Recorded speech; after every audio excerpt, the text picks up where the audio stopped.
ಒಂದು ಕಾವ್ಯಕ್ಕೆ ರಾಜಕೀಯವಾದ ಧೋರಣೆ ಇರಬೇಕು ಮತ್ತು ರಾಜಕೀಯವಾದಂಥ ಒಂದು ಇಚ್ಛಾಶಕ್ತಿ ಇರಬೇಕು. ಬರವಣಿಗೆಯಲ್ಲಿ ಅನುಭವಕ್ಕೆ ನಿಷ್ಠರಾಗದೇ ಇದ್ದರೆ, ನಮ್ಮ ಅನುಭವಗಳಿಗೆ ಪ್ರಾಮಾಣಿಕವಾಗಿಲ್ಲದೆ ಇದ್ದರೆ ನಾವು ಏನನ್ನು ಪರಿಣಾಮಕಾರಿಯಾಗಿ ಬರೆಯೋಕ್ಕಾಗಲ್ಲ. ಬೇರೆಯವರ ವ್ಯಾಲಿಡೇಷನ್ಗಾಗಿ, ಬೇರೆಯವರ ಮೆಚ್ಚುಗೆಗಾಗಿ, ಬೇರೆಯವರ ಬೆಂಬಲಕ್ಕಾಗಿ ಬರೆಯೋದಿದೆಯಲ್ಲ, ಅದು ಅತ್ಯಂತ ಭಾಳ ದೊಡ್ಡದು ದ್ರೋಹದ ಕೆಲಸ ಅದು. ಹಾಗಾಗಿ ನಾವು ಮಾಡುವ ಹೋರಾಟವಾಗಲಿ, ಮಾತನಾಡುವ ಮಾತುಗಳಾಗಲಿ, ಬರೆಯುವ ಅಭಿವ್ಯಕ್ತಿಯಾಗಲಿ, ಅವೆಲ್ಲವೂ ನನ್ನ ಒಳಗಡೆಯಿಂದ ನನ್ನ ಅನುಭವವಾಗಿ, ನನ್ನ ಅನಿಸಿಕೆಯಾಗಿ ಬರಬೇಕು. ಈ ಮಾತುಗಳನ್ನ ಗಮನದಲ್ಲಿಟ್ಟುಕೊಂಡು ಈ ಮಾತುಗಳನ್ನ ಆಡ್ತಾ ಇದ್ದೀನಿ. ಕರ್ನಾಟಕ ಸಾಹಿತ್ಯ ಅಕಾಡೆಮಿ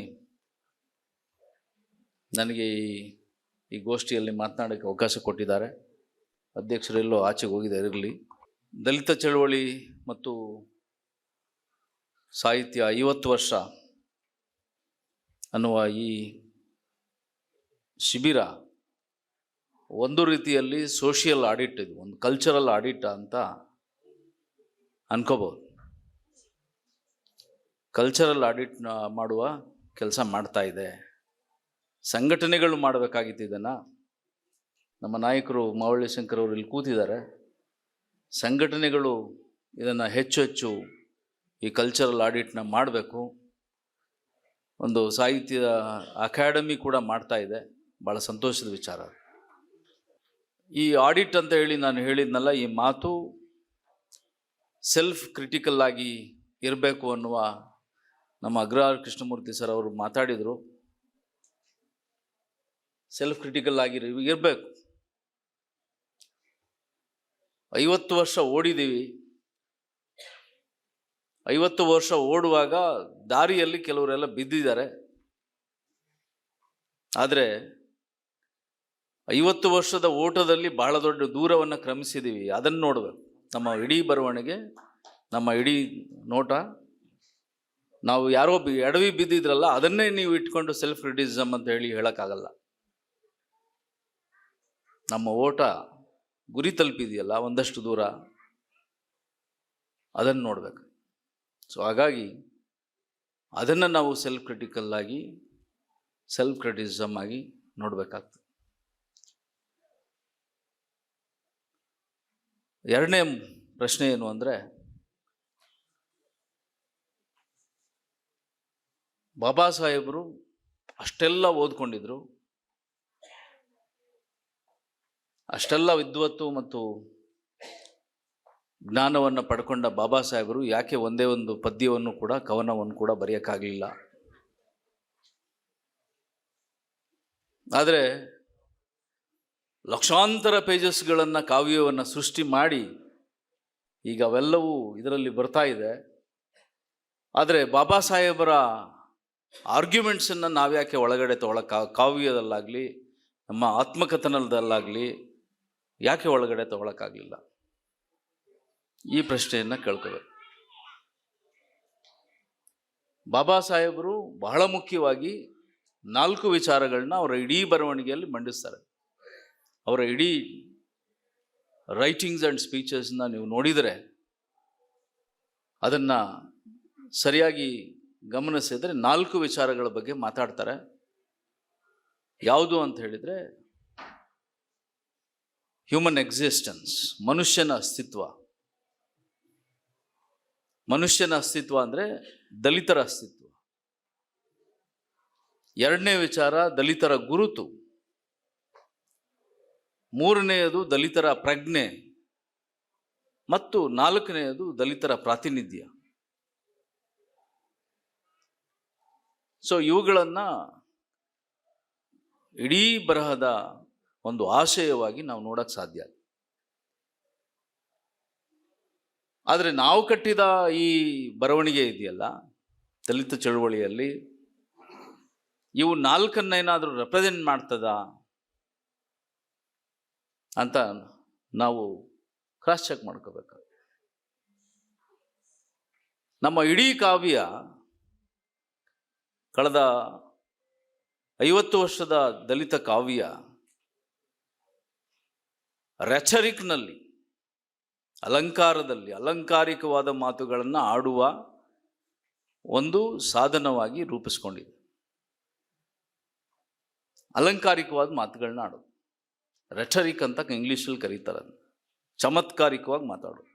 ಇವಾಗ ರಾಜಕಾರಣಿಗಳು ಭಾಳ ಅದ್ಭುತವಾಗಿ ಚಮತ್ಕಾರಿಕವಾಗಿ ಎದುರುಗಡೆ ಇರುವಂಥ ಲಕ್ಷಾಂತರ ಜನರನ್ನು ಒಪ್ಪಿಸಬಲ್ಲ ಅಂತಹ ಮಾತುಗಳನ್ನ ಆಡ್ತಾ ಇರ್ತಾರೆ. ಅದನ್ನು ರೆಟರಿಕ್ ಅಂತ ಕರೀತಾರೆ. ಆದರೆ ಬಾಬಾ ಸಾಹೇಬರೆಲ್ಲೂ ರೆಟರಿಕ್ನ ಬಳಸೇ ಇಲ್ಲ.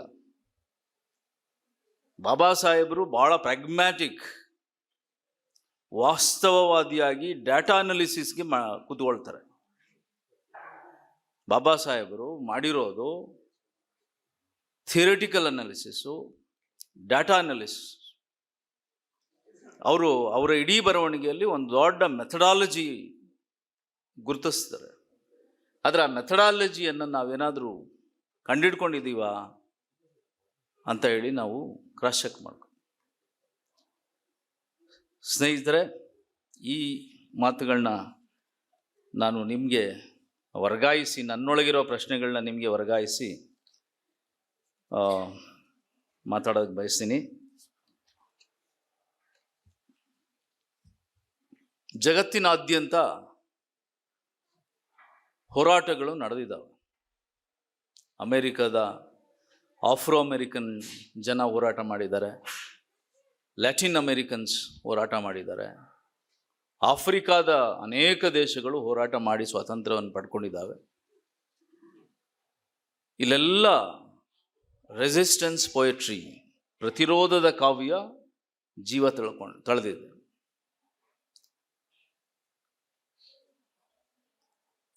ಆದರೆ ಅಮೇರಿಕಾದಲ್ಲಿ ಒಬ್ಬ ಹೆಣ್ಮಗಳು, ಮಾಯಾ ಏಂಜಲೋ ಅಂಥೇಳಿ ಕವಿ, ಆಕೆ ಒಂದು ಪದ್ಯ ಬರೀತಾಳೆ, ಸ್ಟಿಲ್ ಐ ರೈಸ್ ಅಂತಾಳೆ. ನನ್ನನ್ನು ನೀವು ಲೈಂಗಿಕವಾಗಿ ಬಳಸ್ಕೊಂಡಿರ್ಬೋದು, ನನ್ನ ಮೇಲೆ ನೀವು 13ನೇ ವಯಸ್ಸಿಗೆ ಅತ್ಯಾಚಾರ ಮಾಡಿರ್ಬೋದು, but keep in mind I still rise. ಅಂದರೆ ಒಂದು ಕಾವ್ಯಕ್ಕೆ ರಾಜಕೀಯವಾದ ಧೋರಣೆ ಇರಬೇಕು ಮತ್ತು ರಾಜಕೀಯವಾದಂಥ ಒಂದು ಇಚ್ಛಾಶಕ್ತಿ ಇರಬೇಕು. ನಮ್ಮ ಹೆಣ್ಮಕ್ಳಾಗಲೇ ಇಲ್ಲಿ ಆಡಿದರು. ನೀವು ಓದ ಮರುದಿನ ಪದ್ಯ ಇದೆಯಲ್ಲ, ನಿಮ್ಗೆಲ್ರಿಗೂ ಹಾಡುಗಳು ಗೊತ್ತಿದ್ದಾವೆ. ಈ ಹಾಡುಗಳು ನಾನು ಯಾವುದನ್ನು ನೆನಪು ಮಾಡಲ್ಲ. ನಮ್ಮ ರಾಮಣ್ಣವರು ಇಲ್ಲಿದ್ದಾರೆ, ಕಮ್ಮಟದ ನಿರ್ದೇಶಕರು, ಕೋಟಿ ಕೋಟಿ ಬಾಧೆಗಳಲ್ಲಿ ಕೂಡ ಬರೆದಿದ್ದಾರೆ. ಈ ಥರದ ಅನೇಕ ಹಾಡುಗಳಿದ್ದಾವೆ. ಈ ಎಲ್ಲ ಹಾಡುಗಳು ಏನನ್ನು ಹೇಳ್ತಾ ಇದ್ದಾವೆ? ಅವು ಬಹಳ ಪ್ರಧಾನವಾಗಿ ಒಂದು ದಲಿತ ಚಳವಳಿಯ ಐಕಾನ್ಗಳನ್ನು ಗ್ಲೋರಿಫೈ ಮಾಡುವಂಥದ್ದು. ಬಾಬಾ ಸಾಹೇಬರಿಂದ ಹಿಡಿದು, ಬುದ್ಧನಿಂದ ಹಿಡಿದು, ಬಸವಣ್ಣನಿಂದ ಹಿಡಿದು ಎಲ್ಲ ಸಾಂಸ್ಕೃತಿಕ ನಾಯಕರನ್ನು, ಐಕಾನ್ಗಳನ್ನು ಓನ್ ಮಾಡೋದು. ಕಾವ್ಯ ಓನ್ ಮಾಡಿದೆ ಅಂದರೆ ನನ್ನವನನ್ನಾಗಿ ಮಾಡ್ಕೊಳ್ಳೋದು. ಬಸವಣ್ಣ ನನ್ನವನು ಅಂತ ಹೇಳಿದೆ, ಬುದ್ಧ ನನ್ನವನು ಅಂತ, ಬಾಬಾ ಸಾಹೇಬನು ನನ್ನವನು ಅಂತ. ಅದು ಸಿದ್ಧಲಿಂಗಯ್ಯನವ್ರ ಕಾವ್ಯದಲ್ಲಿರ್ಬೋದು, ಇದು ರಾಮಣ್ಣವ್ರ ಕಾವ್ಯದಲ್ಲಿರ್ಬೋದು, ಅಪ್ಗೆರೆ ಸೋಮಶೇಖರ್ ಅವರ ಪದ್ಯ ಇರ್ಬೋದು, ನಮ್ಮ ಸುಬ್ಬಣ್ಣ ಅವರ ಪದ್ಯ, ಎಲ್ಲವೂ ನನ್ನವನ್ನಾಗಿ ಮಾಡ್ಕೊಳ್ಳೋದು. ಅದು ಬಹಳ ದೊಡ್ಡ ಒಂದು ಅಸೆಟ್, ಅದು ಒಂದು ಕಲ್ಚರಲ್ ಅಸೆಟ್. ಅದು ಈ ಸಾಂಸ್ಕೃತಿಕ ನಾಯಕರನ್ನು ನಮ್ಮವರನ್ನಾಗಿ ಮಾಡ್ಕೊಳ್ಳೋದು. ಆದರೆ ಅಲ್ಲಿಂದ ಎದ್ದು ಓಡಬೇಕಲ್ಲ, ಬಿದ್ದವರು ಎದ್ದು ಓಡಬೇಕಲ್ಲ. ಸೊ ಇಡೀ ಕಾವ್ಯ, ದಲಿತ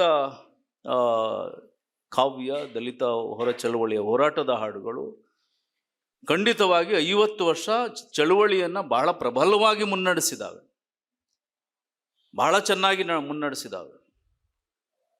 ಬಹುಶಃ ತಮಟೆ ಮತ್ತು ಹೋರಾಟದ ಹಾಡುಗಳು ಇಲ್ಲದೆ ಇದ್ದರೆ ದಲಿತ ಚಳುವಳಿ ಇಡೀ ಕರ್ನಾಟಕದ ಮೂಕಲೋಕವನ್ನು ತಲುಪಕ್ಕೆ ಸಾಧ್ಯ ಆಗ್ತಿರ್ಲಿಲ್ವೇನೋ. ತಮಟೆ ಮತ್ತು ದಲಿತ ಚಳುವಳಿ ಹೋರಾಟದ ಹಾಡುಗಳು. ಯಾವುದೇ ಹೋರಾಟದ ಬಹಳ ದೊಡ್ಡ ಒಂದು ಅಸ್ತ್ರ ಯಾವುದು ಅಂತ ಹೇಳಿದರೆ ಕಲ್ಚರಲ್ ಟೂಲ್ಸ್ ಯಾವುದು ಅಂದರೆ ಈ ಥರದ ಹಾಡುಗಳು. ನೀವು ಜಗತ್ತಿನಾದ್ಯಂತ ಈ ಥರದ ಹಾಡುಗಳನ್ನ ನೋಡ್ಬೋದು.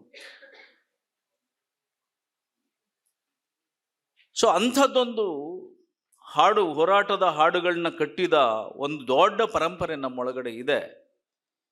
ತಮಟೆ ಅಂತ ಬಹಳ ದೊಡ್ಡ ಒಂದು ಸಾಂಸ್ಕೃತಿಕ ಪ್ರತಿರೋಧದ ಒಂದು ಶಬ್ದ ಅಥವಾ ದನಿ ನಮ್ಮೊಟ್ಟಿಗೆ ಇದೆ. ಅಂಥದ್ದೊಂದು ಪರಿಕರ ನಮ್ಮೊಟ್ಟಿಗೆ ಇದೆ. ಅಧಿಕಾರ ಕೇಂದ್ರಕ್ಕೆ ಮುಖಾಮುಖಿಯಾಗಿ ಮಾತನಾಡಬಹುದಾದಂಥ ಎರಡು ಪ್ರಬಲವಾದ ಪ್ರಖರವಾದ ಆಯುಧಗಳು. ಆದರೆ ನಮ್ಮ ಸಮಸ್ಯೆ ಏನಾಗಿದೆ ಅಂತ ಹೇಳಿದರೆ, ನಾನು ಬಿಡಿಯಾಗಿ ಯಾವುದೇ ಕಾವ್ಯವನ್ನು ಉದಾಹರಿಸಲ್ಲ ಇಲ್ಲಿ. ಅವೆಲ್ಲವೂ ಒಂದು ನೋವನ್ನು, ನಮಗಾಗಿರುವ ಶತಮಾನಗಳ ಸಹಸ್ರಮಾನದ ನೋವನ್ನು ಹಾಡಾಡ್ಕೊಂಡು ಅಳೋದು, ಹಾಡಾಡಿ ನಮ್ಮ ಜನಗಳನ್ನ ತಲುಪೋದು. ಒಂದು ಆ ಥರದ್ದು ಮಾಡಿ ಅಗತ್ಯ ಇದೆ, ಚಳುವಳಿಗೆ ಅಗತ್ಯ ಇದೆ. ಯಾಕೆ ಅಂತ ಹೇಳಿದರೆ, ನನ್ನ ಎದುರುಗಡೆ ಇರುವಂಥ ನನ್ನ ಲೋಕ ಅದು ಮೂಕಲೋಕ, ಮುಗ್ಧ ಲೋಕ. ಅದಕ್ಕೆ ಅಕ್ಷರ ಇಲ್ಲ, ಅರಿವಿಲ್ಲ. ಅದನ್ನು ತಲುಪಬೇಕಂತಂದರೆ ಹಾಡು ಅನ್ನೋದು ಒಂದು ಭಾಳ ದೊಡ್ಡ ಅಸ್ತ್ರ. ಅದು ಹಾಡಿನ ಮುಖಾಂತರ ಒಂದು ದೊಡ್ಡ ಶಿಕ್ಷಣವನ್ನು ಈ ಚಳುವಳಿ ನೀಡಿದೆ. ಹಂಗೆ ನೋಡಿದರೆ ದಲಿತ ಚಳುವಳಿ ಕರ್ನಾಟಕದಲ್ಲಿ ನಡೆಸಿದ ಬಹಳ ದೊಡ್ಡ ಶಿಕ್ಷಣ ಕ್ರಾಂತಿ ಇದು. ದಲಿತ ಚಳುವಳಿ ಕರ್ನಾಟಕದ ಬಹಳ ದೊಡ್ಡ ಶಿಕ್ಷಣ ಕ್ರಾಂತಿ. ಅಂದರೆ ಒಂದು ಸಮುದಾಯವನ್ನು ಒಂದು ವ್ಯಾಪಕವಾಗಿ ತಲುಪೋದಕ್ಕೆ ಸಾಧ್ಯ ಆಗಿದ್ದು ಈ ಮುಖಾಂತರ. ಸೊ ಈ ಹಾಡುಗಳಲ್ಲೆಲ್ಲವೂ ನೋವುಗಳನ್ನು ವರ್ಣಿಸಲಾಗಿದೆ, ನೋವುಗಳನ್ನು ಬಿಂಬಿಸಲಾಗಿದೆ, ಎಲ್ಲವೂ ಸರಿ. ಎರಡನೇದು ವಿಕ್ಟಿಮ್ಹುಡ್ಡನ್ನು ಸೆಲೆಬ್ರೇಟ್ ಮಾಡೋವಂಥದ್ದು ಅಥವಾ ವಿಕ್ಟಿಮ್ಹುಡ್ಡನ್ನು ಕಟ್ಕೊಡೋದು. ಅಂದರೆ ಬಲಿಪಶು ಆಗ್ಬಿಟ್ಟಿದ್ದೀನಿ ನಾನು, ಈ ನಾಡ ಮಣ್ಣಿನಲ್ಲಿ ಇದೆಯಲ್ಲ, ಇದು ವಿಕ್ಟಿಮ್ಹುಡ್ಡನ್ನು ಹೇಳೋದು. 50 ವರ್ಷ ನಮ್ಮ ಕಾವ್ಯ ಬಹಳ ದೊಡ್ಡ ಫಸಲು ಬಂದಿದೆ. ಆ ಫಸಲು ಒಳಗಡೆ ಬೆಳೆ ಎಷ್ಟು ಬಂತು, ಎಷ್ಟು ಗಟ್ಟಿಯಾದಂಥ ಬೆಳೆ ಬಂತು ಅನ್ನೋದನ್ನು ಚೆಕ್ ಮಾಡ್ಕೋಬೇಕು. ಸೊ ಇದು ವಿಕ್ಟಿಮೈಸೇಷನ್ ಇದೆಯಲ್ಲ, ಅದನ್ನು ತುಂಬ ವಿವರಿಸಿ ವರ್ಣಿಸಿ ಹಾಡುವ ಕ್ರಮ ಅದು ಜನಗಳನ್ನ ಖಂಡಿತ ತಲುಪಿದೆ, ಇಲ್ಲ ಅಂತಲ್ಲ. ದಲಿತ ಚಳವಳಿ ಮಾಡಿದ ಮೆರವಣಿಗೆಗಳು, ಹೋರಾಟಗಳು, ರಾಸ್ತಾರೋಕಗಳು, ಜಾಥಾಗಳು, ಧರಣಿಗಳು, ಇವೆಲ್ಲದಕ್ಕೂ ಜನ ಬರಬೇಕಾಗಿತ್ತು. ಅವರನ್ನೆಲ್ಲ ಕರ್ಕೊಂಡು ಬರೋಕ್ಕೆ ಖಂಡಿತ ಹೋರಾಟದ ಹಾಡುಗಳು, ದಲಿತ ಕಾವ್ಯ ನೆರವಾಗಿದೆ. ಆದರೆ ಸಮಸ್ಯೆ ಏನು ಅಂತ ಹೇಳಿದರೆ, ರಾಜಕೀಯವಾದ ಪ್ರಶ್ನೆಗಳಿಂದ ಶುರುವಾದ ದಲಿತ ಕಾವ್ಯ ಹೆಚ್ಚು ಕಡಿಮೆ 20ನೇ ಇಸ್ವಿ ಅಷ್ಟೊತ್ತಿಗೆ, ಅಂದರೆ 2000ನೇ ಇಸ್ವಿ ಅಷ್ಟೊತ್ತಿಗೆ ಏಕ್ದಮ್ ಆಧ್ಯಾತ್ಮದ ಕಡೆಗೆ ಹೊರಳು ಬಿಡ್ತದೆ. ಆಧ್ಯಾತ್ಮದ ಕಡೆಗೆ ಹೆಂಗೆ ಹೊರಳ್ತದೆ ಅಂತ ಹೇಳಿದರೆ, ರಾಜಕಾರಣದಿಂದ ತಪ್ಪಿಸ್ಕೊಂಡೇ ಬಿಡ್ತದೆ, ರಾಜಕೀಯ ಪ್ರಶ್ನೆಗಳಿಂದ ತಪ್ಪಿಸ್ಕೊಂಡ್ಬಿಡುತ್ತೆ. ಸೊ ಅದು ರಾಜಕೀಯ ಪ್ರಶ್ನೆಗಳು ಅಂತ ಅಂದರೆ ಸಮಾನತೆ, ಸ್ವಾತಂತ್ರ್ಯ, ಸಾಮಾಜಿಕ ಘನತೆ, ವ್ಯಕ್ತಿಘನತೆ, ಇವೆಲ್ಲವನ್ನೂ ರಾಜಕೀಯ ಪ್ರಶ್ನೆಗಳು ಅಂಥೇಳಿ ನಾವು ಗಮನಿಸ್ಬೇಕಾಗ್ತದೆ. ಈ ಎಲ್ಲ ಪ್ರಶ್ನೆಗಳನ್ನ ಪಕ್ಕಕ್ಕೆ ಸರಿಸಿ ಆಧ್ಯಾತ್ಮವನ್ನು ಹುಡುಕುವಂಥ ಆ ಕಡೆಗೆ ಹೊರಳು ಬಿಡ್ತದೆ. ಇದು ದಲಿತ ಚಳುವಳಿಗೆ ಕಾಲಾಳುಗಳಾಗಿ ದುಡಿದಂಥ ಕವಿಗಳ ಸೋಲೋ, ಅಥವಾ ಈ ಕಾಲಾಳುಗಳನ್ನು ಒಳಗೊಂಡು ಮುನ್ನಡೆಸಬೇಕಾಗಿದ್ದಂಥ ನಾಯಕರ ಸೋಲದು. ಯಾಕೆ ಅಂತ ಹೇಳಿದರೆ, ದಲಿತ ಕಾವ್ಯ ಹೋರಾಟಗಾರರನ್ನು ರೂಪಿಸಿದೆ. ದಲಿತ ಕಾವ್ಯ ಹೋರಾಟಗಾರರನ್ನು ರೂಪಿಸಿದೆ. ಹೋರಾಟಗಾರರು ದಲಿತ ಕಾವ್ಯವನ್ನು ಕಟ್ಟಿದ್ದಾರೆ ಮತ್ತು ಹಾಡಿದ್ದಾರೆ. ಇಲ್ಲಿ ಹೋರಾಟಗಾರರು ಯಾರು, ಹಾಡುಗಾರ ಯಾರು, ಕವಿಗಳು ಯಾರು ಅಂತ ಹೇಳಿ ನೀವು ವಿಂಗಡಿಸಿ ನೋಡಕ್ಕೆ ಸಾಧ್ಯ ಇಲ್ಲ. ಭಾಳ ದೊಡ್ಡ ಒಂದು ವಿದ್ಯಮಾನ ಇದು. ಕರ್ನಾಟಕ ದಲಿತ ಚರಿತ್ರೆಯಲ್ಲಿ, ದಲಿತ ಚಳವಳಿಯ ಚರಿತ್ರೆಯಲ್ಲಿ ನೀವು ಸಪ್ರೇಟ್ ಮಾಡೋಕ್ಕೆ ನೋಡೋಕ್ಕಾಗೋದೇ ಇಲ್ಲ. ಹೋರಾಟಗಾರನೊಳಗಡೆ ಒಬ್ಬ ಹಾಡುಗಾರ ಇದ್ದಾನೆ, ಹಾಡುಗಾರನೊಬ್ಬನ ಒಳಗಡೆ ಕವಿ ಇದ್ದಾನೆ. ಇವರು 3 ಜನ ಸೇರಿ ಈ ಚಳವಳಿಯನ್ನು ಕಟ್ಟಿದ್ದಾರೆ. ಇಲ್ಲಿ ಇಡೀ ಕಾವ್ಯ ನಾನು ಅಂತ ಹೇಳಿ ಮಾತಾಡುತ್ತದೆ, ಆದರೆ ನಾನು ಅನ್ನೋದು ನಾವು ಅಂತ ಹಾಗೆ.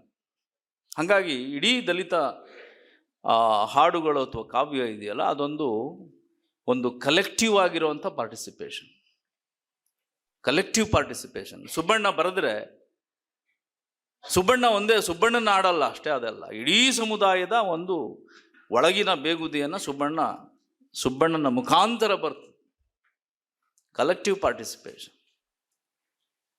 ದಲಿತ ಕಾವ್ಯಕ್ಕೆ ಈ ಗುಣ ಇದೆ. ಆ ಕಲೆಕ್ಟಿವ್ ಎಕ್ಸ್ಪೀರಿಯನ್ಸನ್ನು ನಾವು ಸಿದ್ಧಲಿಂಗಯ್ಯನವರು ಬರೆದ್ರೆ, ಸಿದ್ಧಲಿಂಗಯ್ಯನವರ ಕಾವ್ಯದಲ್ಲಿ ಇಡೀ ದಲಿತ ಲೋಕದ ರೆಪ್ರೆಸೆಂಟೇಷನ್ ಇದೆ. ಗುರುಪ್ರಸಾದ್ ಗಂಟಲ್ಗೆರೆ ಅವರ ಎಕ್ಸ್ಪೀರಿಯನ್ಸಲ್ಲಿ ಇಡೀ ಲೋಕ ಕಾಣಿಸ್ತದೆ. ನೀವು ಪಶ್ಚಿಮದೊಳಗಡೆ ಈ ಥರದ ಕಲೆಕ್ಟಿವ್ ಆಗಿರುವಂಥ ಎಕ್ಸ್ಪೀರಿಯನ್ಸಸ್ ಇರಲ್ಲ. ಎಲ್ಲವೂ ಇಂಡಿವಿಜುವಲ್ ಆದಂಥ ವ್ಯಕ್ತಿಗತ ನೆಲೆಯಲ್ಲಿ ಕಾಣಿಸ್ಕೊಳ್ಳುವಂಥ ಒಂದು ಅಭಿವ್ಯಕ್ತಿ ಅದು. ಸೊ ಹೀಗಿರುವಾಗ ರಾಮಣ್ಣ ಅವರು ಕೆಲವು ರಾಮಣ್ಣ ಆಗಲಿ ಸಿದ್ದಯ್ಯನವರಾಗಲಿ ಕೆಲವು ಮಿಂಚುಗಳು ಅಲ್ಲೆಲ್ಲಿ ಇರ್ತವೆ. ಏನು ಅಂದರೆ, ಈ ನಾಡ ಮಣ್ಣಿನಲ್ಲಿ ಅನ್ನುವ ಹಾಡಲ್ಲಿ ಅಷ್ಟೆಲ್ಲ ಆಕ್ರೋಶ ಮತ್ತು ಅಷ್ಟೆಲ್ಲ ಸಂಕಟಗಳ ನಡುವೆ ಒಂದು ಫಿಲಾಸಫಿಯನ್ನು ಕೊನೆಗೆ ಹೇಳ್ತಾರೆ ಕೆ ಬಿ ಸಿದ್ದಯ್ಯನವರು. ಏನು ಅಂತಂದರೆ, ನಾವೆಲ್ಲ ಕುಣಿಯಬೇಕು, ಸುರಿಮಳೆಯು ಸುರಿಯುವಾಗ ನಾವೆಲ್ಲ ಕುಣಿಯಬೇಕು, ಮಾನವರಾಗಬೇಕು ಅಂತ. ಇದೊಂದು ದೊಡ್ಡ ಫಿಲಾಸಫಿ. ಇದು ದಲಿತ ಕಾವ್ಯದ ಒಳಗಡೆ ಇದು ಸಾಧ್ಯ ಆಗ್ತದೆ. ರಾಮಣ್ಣನ ಈ ಪದ್ಯ ಇದೆಯಲ್ಲ, ಕೋಟಿ ಕೋಟಿ ಬಾಧೆಗಳಲ್ಲಿ, ಅದರಲ್ಲಿ ನಿನಗಾದ ಅನ್ಯಾಯ ನಮ್ಮೆದೆಗೆ ಚೂರಿ ಇರಿತ. ರಾಮಣ್ಣವ್ರು ಬರೀತಾರೆ ಇದನ್ನು. ಅತ್ಯಂತ ಖಚಿತವಾದ, ಅತ್ಯಂತ ಪ್ರಖರವಾದ ಸಾಲುಗಳಿವು. ನಿನಗಾದ ಅನ್ಯಾಯ, ಅನಸೂಯಮ್ಮನ ಮೇಲೆ ನಡೆದ ಅತ್ಯಾಚಾರದ ಪ್ರತಿಭಟನೆ ಮಾಡುವಾಗ ಅಥವಾ ಅದಕ್ಕೆ ಪ್ರತಿರೋಧ ಒಡ್ಡುವಾಗ ಹುಟ್ಟುವಂಥ ಒಂದು ಕಾವ್ಯದ ಕೊನೆಯ ಸಾಲುಗಳೇನು ಅಂದರೆ, ನಿನಗಾದ ಅನ್ಯಾಯ ನಮ್ಮೆದೆಗೆ ಚೂರಿ ಇರಿತ, ಗಾಯವ ಮರೆತು ಬದುಕಲಾರೆವು ನನ್ನ ತಂಗಿ ಅನಸೂಯ. ಅಂದರೆ ಅನಸೂಯ OBC ಹೆಣ್ಮಗಳು, ಆದರೆ ನನ್ನವಳು ಅಂತೇಳಿ ಒಪ್ಕೊಳ್ಳೋದಿದೆಯಲ್ಲ, ನನ್ನ ಸಹೋದರಿ ಅಂಥೇಳಿ ಒಪ್ಕೊಳ್ಳೋದಿದೆಯಲ್ಲ, ಇಡೀ ಈ ಥರದ ಒಂದು ಈ ಒಪ್ಪಿಕೊಳ್ಳುವಂಥ ಈ ಕಾವ್ಯ ಎರಡು ಕಡೆ ಸೋಲ್ತದೆ. ಅದನ್ನು ನಾನು ಆಗಲೇ ಬಾಬಾ ಸಾಹೇಬರ ರೈಟಿಂಗ್ನಲ್ಲಿ, ನಾನು ಯಾಕೆ ಬಾಬಾ ಸಾಹೇಬರ ರೈಟಿಂಗ್ನ ನನ್ನ ಇಡೀ ಮಾತಿನ ಪ್ರಮಾಣವಾಗಿ ಇಟ್ಕೊಂಡು ಮಾತಾಡ್ತೀನಿ ಅಂದರೆ, ಬಾಬಾ ಸಾಹೇಬರು ನಮಗೆ ಎಷ್ಟು ದೂರ ನಡೆದರೂ ಮುಗಿಯದ ಒಂದು ಮಹಾದೊಂದಿ ಅದು. ಸೊ ಹಾಗಾಗಿ ನಾನು ಆಗಲೇ ಹೇಳಿದ್ದೀನಿ, ಬಾಬಾ ಸಾಹೇಬರ ಒಟ್ಟು ಬರವಣಿಗೆಯಲ್ಲಿ 4 ಅಂಶಗಳು ಅಂತ. ದಲಿತರ ಕಡೆಯವರ ಅಸ್ತಿತ್ವ, ಭೌತಿಕವಾದ ಅಸ್ತಿತ್ವ, ಫಿಸಿಕಲ್ ಎಕ್ಸಿಸ್ಟೆನ್ಸ್, ಹಸಿವು, ಬಡತನ, ಕೊಲೆ, ದೌರ್ಜನ್ಯ, ಇವೆಲ್ಲವೂ ಇದರ ಬಗ್ಗೆ ಮಾತಾಡ್ತಾ ಇರುವಾಗ, ಅದರ ಜೊತೆಗೆ ಅಷ್ಟಕ್ಕೆ ನಿಲ್ಲಲ್ಲ ಅವರು ಬಾಬಾ ಸಾಹೇಬರು. ಮನುಷ್ಯನ ಗುರುತಿನ ಪ್ರಶ್ನೆಯನ್ನು, ಐಡೆಂಟಿಟಿ ಪ್ರಶ್ನೆಯನ್ನು ಕೈಗೆತ್ಕೊಳ್ತಾರೆ. ಅದಕ್ಕೆ ಅವರು ಈಕ್ವಾಲಿಟಿಯನ್ನು ಭಾಳ ಪ್ರಬಲವಾಗಿ ಮಂಡಿಸ್ತಾರೆ. ಅದನ್ನು ಐಡೆಂಟಿಟಿ ಪ್ರಶ್ನೆ ಅಂತ ಹೇಳಿ ಕರೀತಾರೆ. ಜಾತೀಯತೆಯನ್ನು, ಅಸ್ಪೃಶ್ಯತೆಯನ್ನು ಅವರು ಖಂಡಿಸ್ತಾರೆ ಮತ್ತು ಅದರ ವಿರುದ್ಧ ಹೋರಾಟ ರೂಪಿಸ್ತಾರೆ. ಯಾಕೆ ಅಂದರೆ, ದಲಿತರಿಗೂ ಇಲ್ಲೊಂದು ಗುರುತು ಇರಬೇಕಂತ ಹೇಳಿ ಸಂವಿಧಾನದಲ್ಲಿ ಸೇರಿಸ್ತಾರೆ. ಇಲ್ಲಿ ದಲಿತರಿಗೂ ಕೂಡ, ಕಟ್ಟ ಕಡೆಯವನಿಗೂ ಕೂಡ, ಭಿಕ್ಷುಕನಿಗೂ ಕೂಡ ಒಂದು ವೋಟ್ ಇರಬೇಕಂತ ಹೇಳಿ, one vote, one man one vote, one vote one value. ಇದು ಕಡೆಯ ಕೇರಿಯ ಮನುಷ್ಯರಿಗೆ ಬಾಬಾ ಸಾಹೇಬರು ರೂಪಿಸಿಕೊಟ್ಟ ಒಂದು ಬಹಳ ದೊಡ್ಡ ಐಡೆಂಟಿಟಿ. ಸೊ ಈ ಥರ ಮನುಷ್ಯರ ಫಿಸಿಕಲ್ ಎಕ್ಸಿಸ್ಟೆನ್ಸ್ ಬಗ್ಗೆ ಮತ್ತು ಐಡೆಂಟಿಟಿಯ ಬಗ್ಗೆ ದಲಿತ ಕಾವ್ಯ ಬಹಳ ದೊಡ್ಡ ಮಟ್ಟದಲ್ಲಿ ಮಾತಾಡಿದೆ. ಬಾಗಿ ಸ್ವಲ್ಪ ನಾನು ಹೇಳೋದು ಕೇಳಿಸ್ಕೊ. ಆದರೆ ಬಾಬಾ ಸಾಹೇಬರು ಇನ್ನೆರಡು ವಿಚಾರಗಳ ಬಗ್ಗೆ ಮಾತಾಡ್ತಾರಲ್ಲ, representation and consciousness, political consciousness ಬಗ್ಗೆ. ಇಡೀ ದಲಿತ ಕಾವ್ಯ, ದಲಿತ ಸಾಹಿತ್ಯ ಹಂಗೆ ನೋಡಿದರೆ ಪೊಲಿಟಿಕಲ್ ಕಾನ್ಷಿಯಸ್ನ ರೂಪಿಸೋದರಲ್ಲಿ ಸೋತಿದೆ. ಇಡೀ ದಲಿತ ಚಳುವಳಿ ಪೊಲಿಟಿಕಲ್ ಕಾನ್ಷಿಯಸ್ನ ಮತ್ತು ಪೊಲಿಟಿಕಲ್ ರೆಪ್ರೆಸೆಂಟೇಷನ್ ಕ್ವಶನ್ಗಳನ್ನ ರೂಪಿಸೋದ್ರಲ್ಲಿ ನಮ್ಮ ನಾಯಕರು ಇಲ್ಲಿದ್ದಾರೆ. ನನಗೆ ಬೈಬೋದವ್ರು, ಆಮೇಲೆ ಹೇಳ್ತೀನಿ, ಉತ್ತರ ಹೇಳ್ತೀನಿ ಅವರಿಗೆ. ಇವೆರಡನ್ನ ಬಹಳ ಮುಖ್ಯವಾಗಿ ತಗೊಳ್ಳೋದ್ರಲ್ಲಿ, ಅಂದರೆ ಆ ಕಡೆಗೆ ಹೊರಳಲ್ಲ. ಆದರೆ ಬಾಬಾ ಸಾಹೇಬರು ಈ ನಾಲ್ಕನ್ನು ಸಮಾನವಾಗಿ ಇಟ್ಕೊಂಡು ಚಿಂತನೆ ಮಾಡ್ತಾರೆ ಮತ್ತು ಈ ನಾಲ್ಕು ವಿಚಾರಕ್ಕಾಗಿ ಹೋರಾಟ ರೂಪಿಸ್ತಾರೆ. ಆದರೆ ಯಾಕೆ ದಲಿತ ಚಳವಳಿ, ದಲಿತ ನಾಯಕರು ದಲಿತರ ಪೊಲಿಟಿಕಲ್ ಕಾನ್ಷಿಯಸ್ನೆಸ್ ಬಗ್ಗೆ ಮತ್ತು ರೆಪ್ರೆಸೆಂಟೇಷನ್ ಕ್ವಶನ್ ಬಗ್ಗೆ, ಪ್ರಾತಿನಿಧ್ಯದ ಪ್ರಶ್ನೆಗಳಿದಾವಲ್ಲ, ಪ್ರಾತಿನಿಧ್ಯ ಅಂದರೆ ಏನು? ಪ್ರಾತಿನಿಧ್ಯ ಅಂದರೆ ನಾವಿಲ್ಲಿ ಬಂದು ಕೂತ್ಕೊಳ್ಳೋದಲ್ಲ. ಈಗಾಗಲೇ ನಮ್ಮ ಸೋಮಶೇಖರ್ ಹೇಳ್ತಾ ಇದ್ರು, ಬಹಿಷ್ಕೃತಗೊಂಡವರು ಬಹಿಷ್ಕೃತರಿಗೆ ಮಾತಾಡೋದಿದೆಯಲ್ಲ, ಅದು ರೆಪ್ರೆಸೆಂಟೇಷನ್ ಅಲ್ಲ. ಬಹಿಷ್ಕೃತಗೊಳಿಸಿದವರು ಬಹಿಷ್ಕೃತಗೊಂಡವರ ಮಾತುಗಳನ್ನ ಕೇಳಿಸ್ಕೋಬೇಕು. ಬಹಿಷ್ಕೃತಗೊಂಡವರ ಪ್ರತಿನಿಧಿಯಾಗಿ ವಿಧಾನಸಭೆಗೆ, ಪಾರ್ಲಿಮೆಂಟಿಗೆ ಹೋದವರು ಅಲ್ಲಿ ಮಾತಾಡಬೇಕು. ಬಾಯಿ ಕಳ್ಕೊಂಡು ಕೂತ್ಕೊಳ್ಳೋದಾದರೆ ಪೊಲಿಟಿಕಲ್ ರೆಪ್ರೆಸೆಂಟೇಷನ್ ಅಲ್ಲ. ಸೊ ಹಾಗಾಗಿ ದಲಿತ ಕಾವ್ಯ ಈ ಎರಡು ವಿಚಾರದಲ್ಲಿ ಭಾಳ ದೊಡ್ಡ ಮಟ್ಟದಲ್ಲಿ ಮಾತಾಡ್ತದೆ. ಮನುಷ್ಯನ ಅಸ್ತಿತ್ವದ ಪ್ರಶ್ನೆಗಳನ್ನ ಇಟ್ಕೊಂಡು ಮಾತಾಡ್ತದೆ, ಗುರುತಿನ ಪ್ರಶ್ನೆಗಳನ್ನ ಇಟ್ಕೊಂಡು ಮಾತಾಡ್ತದೆ. ಆದರೆ ಪ್ರಜ್ಞೆ ಮತ್ತು ಪ್ರಾತಿನಿಧ್ಯದ ಪ್ರಶ್ನೆಗಳು ಬಂದಾಗ ದಲಿತ ಕಾವ್ಯ ಅದರ ನಿಲುವಿಗೆ ಅಥವಾ ಅದರ ನಿಲುಕಿಗೆ ಸಿಗಲ್ವೇನೋ ಅಂತ ನನಗೆ ಅನ್ನಿಸ್ತದೆ. ಅಥವಾ ಆ ಬಗೆಯ ಒಂದು ಐಡಿಯಾಲಜಿಕಲ್ ಕ್ಲಾರಿಟಿ ನಮ್ಮ ನಾಯಕರಾದಂಥ ಗೋವಿಂದನವರು ಇಲ್ಲಿದ್ದಾರೆ, ಆ ಕ್ಲಾರಿಟಿ ಅಲ್ಲಿಗೆ ಸಿಗಲಿಲ್ವೇನೋ ಅಂತ ನನಗೆ ಅನ್ನಿಸ್ತದೆ. ನನ್ನ ಮಾತುಗಳ ಬಗ್ಗೆ ಅನೇಕರಿಗೆ ತಕರಾರುಗಳಿರ್ಬೋದು, ತಕರಾರುಗಳಿರೋದು ಒಳ್ಳೆಯದು. ಆದರೆ ಗಾಯಗಳು ನೋವು ಕೊಡ್ತವೆ, ನೋವುಗಳು ಎಚ್ಚರವನ್ನು ಮೂಡಿಸ್ತವೆ. ಆದರೆ ಕೆಲವು ಸಲ ಗಾಯಗಳು ಭಾಳ ಸಂತೋಷವನ್ನು ಕೂಡ ಕೊಡ್ತವೆ. ಅದಾಗಬಾರದು. ಸೊ ದಲಿತ ಚಳುವಳಿ ಹುಟ್ಟಾಕಿದ ಕಾವ್ಯ ಮುಂದಕ್ಕೆ ಹೋಗಬೇಕು. ದಲಿತರ ಏಜೆನ್ಸಿಯ ಪ್ರಶ್ನೆಗಳನ್ನ, ಏಜೆನ್ಸಿ ಅಂತ ಹೇಳಿದರೆ ರೆಸಿಲಿಯನ್ಸ್ ಅಂತ ಹೇಳಿ ಇಂಗ್ಲೀಷಲ್ಲಿ ಕರೀತಾರೆ. ರೆಸಿಲಿಯನ್ಸ್ ಅಂತ ಅಂದರೆ ಭಾಳ ದೊಡ್ಡ ಮಾತದು. ಬಾಬಾ ಸಾಹೇಬರು ಅಷ್ಟೆಲ್ಲ ಕಷ್ಟಗಳ ನಡುವೆ ಎದ್ದು ಇಡೀ ದೇಶದ ಎಲ್ಲ ಶೋಷಿತರ ಪರವಾಗಿ ಹೋರಾಟವನ್ನು ರೂಪಿಸುವ ಒಂದು ವಿಧಾನ ಇದೆಯಲ್ಲ, ಅದನ್ನು ರೆಸಿಲಿಯನ್ಸ್ ಅಂತ ಕರೀತಾರೆ. ಮಾವಳ್ಳಿ ಶಂಕರ್ ಅವರು, ಬಿ ಕೃಷ್ಣಪ್ಪನವರು, ಗೋವಿಂದಯ್ಯನವರು, ರಾಮಣ್ಣವರು ಎಲ್ಲರೂ ಸೇರಿ ಇಲ್ಲಿಯ ಶೋಷಿತರ ಪರವಾಗಿ ಹೋರಾಟ ರೂಪಿಸೋದಿದೆಯಲ್ಲ, ಅದನ್ನು ರೆಸಿಲಿಯನ್ಸ್ ಅಂತ ಕರೀತಾರೆ. ಈ ರೆಸಿಲಿಯನ್ಸ್ ಕಡೆಗೆ ದಲಿತ ಕಾವ್ಯ ಯಾಕೆ ಹೊರಳಕ್ಕಾಗಲಿಲ್ವೇನೋ ಅಂತ ನನಗೆ ಅನ್ನಿಸ್ತದೆ. ಆದರೆ ದಲಿತ ಕಾವ್ಯ ಬರೆದಂಥ ಒಂದು ಸಮುದಾಯದಿಂದ ಬಂದಂಥ ಇತ್ತೀಚಿನ ಕವಿಗಳು ಈ ನಾಲ್ಕು ಪ್ರಶ್ನೆಗಳನ್ನು ಯಾವುದನ್ನೂ ಕೈಗೆತ್ಕೊಂಡಿಲ್ಲ. ಅವರು ದಲಿತರ ಅಸ್ತಿತ್ವದ ಬಗ್ಗೆನೂ ಮಾತಾಡಲ್ಲ, ದಲಿತರ ಗುರುತಿನ ಬಗ್ಗೆನೂ ಮಾತಾಡಲ್ಲ, ದಲಿತರ ಪ್ರಾತಿನಿಧ್ಯ ಮತ್ತು ಪ್ರಜ್ಞೆಯ ಬಗ್ಗೆ ಮಾತಾಡಲ್ಲ. ನಾನು ಮೊದಲನೇ ಮಾತಿಗೆ ಬರ್ತೀನಿ. ಇಡೀ ಇತ್ತೀಚಿನ ಕನ್ನಡ ಕಾವ್ಯ, ತಳ ಸಮುದಾಯಗಳ ಕಾವ್ಯ ನೇರವಾಗಿ ಸ್ಟೇಜಿಗೆ ಕರೆಕ್ಟಾಗಿ ಬೇಕಾಗಿರುವಂಥ ಸ್ಟೇಜ್ ಅಪ್ರಿಸಿಯೇಷನ್ ಬೇಕಾಗಿರುವಂಥ ಮೇಲ್ಜಾತಿಗಳ ವ್ಯಾಲಿಡೇಷನ್ ಬೆನ್ತಟ್ಟೋದಿದೆಯಲ್ಲ, ಅದಕ್ಕೆ ಬೇಕಾಗಿರುವಂಥ ಒಂದು ಬರವಣಿಗೆಯಲ್ಲಿ ಸಂಭ್ರಮಿಸ್ತಾ ಇದೆ. ಅದಕ್ಕೆ ಪೊಲಿಟಿಕಲ್ ಕಾನ್ಷಿಯಸ್ನೆಸ್ ಬರೋದು ಕಷ್ಟ. ನನ್ನ ಇಷ್ಟು ಮಾತುಗಳನ್ನ ಹೇಳಿ ನನ್ನ ಮಾತು ಮುಗಿಸ್ತೀನಿ. ಧನ್ಯವಾದಗಳು.